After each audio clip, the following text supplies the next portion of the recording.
Hi there, it's Mr. Clark. Welcome to lesson 11.3.4 on analyzing augmented sixth chords. So we looked at three geographically named augmented sixth chords. You got your Italian augmented sixth, your French augmented sixth, and your German augmented sixth. They're all pretty similar. They all have a flat sixth, they all have a one, they all have a shore, but then the fourth tone, and here the alto voice is different. Italian is one, French is two, German is flat three. They sound similar.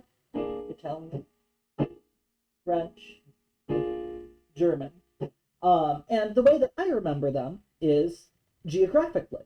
And this is a black and white printout, but I think I really need to show you the color version. Yeah.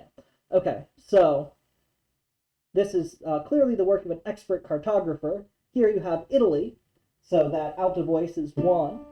If you go north, the next country you find is over here, France, and that's going to be two. And then if you keep going north, then you get to Germany, which is flat three. Kind of just ignore Switzerland and Liechtenstein and Austria in the middle there. That's fine. We go Italy, France to Germany. So that's how I remember the difference between them. So here we're going to talk about some slightly out of the ordinary augmented sixth chord things that you might encounter. You might encounter augmented sixth chords in inversion with sharp 4 in the bass and flat 6 in an upper voice.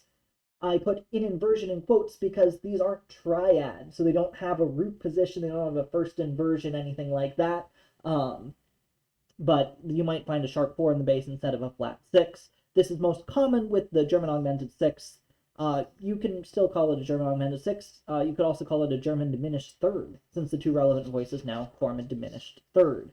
So see what's going on here. Yep, this is an example of that. So this is an example from Fanny Mendelssohn, the Nachtwanderer, and let's take a listen to that. I'm just going to play the piano part.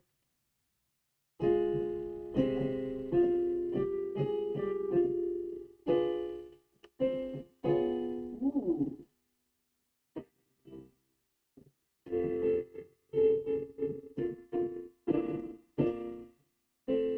So what we're really interested in is right here, this chord. We have a B natural, an F, an A flat, and a D flat.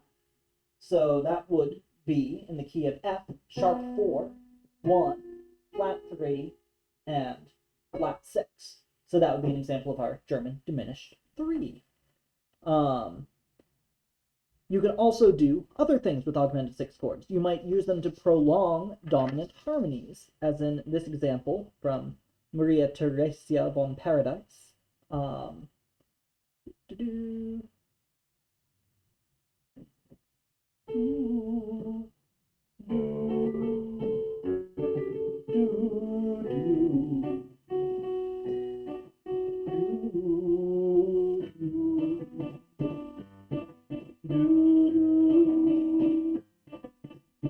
nothing too weird so far. Got that secondary dominant going to 5.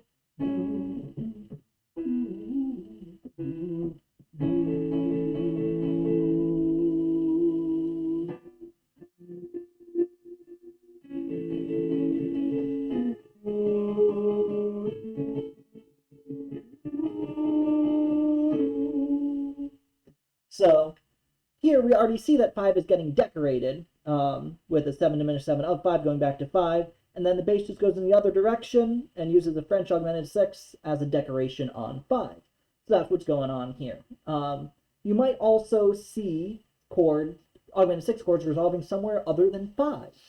If so, you're going to use some secondary chord notation. So the default assumption would be that, like, French augmented sixth goes to 5.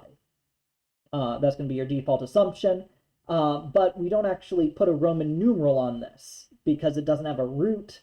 So in order to show that, well, let's listen first. This is the end of Schubert's Der Doppelgänger, which is a haunting song. Definitely recommend listening to the full piece.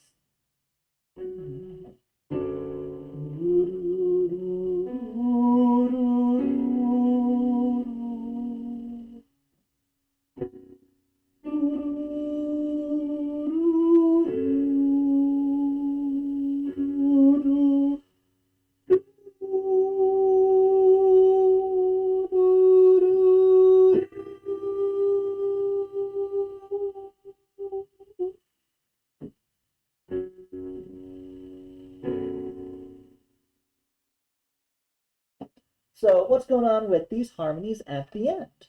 Well, here we have, let's see, we're in B minor, so we have a flat 2. We have a flat 6. We have a 7. And let's see, we also have that E, which is 4.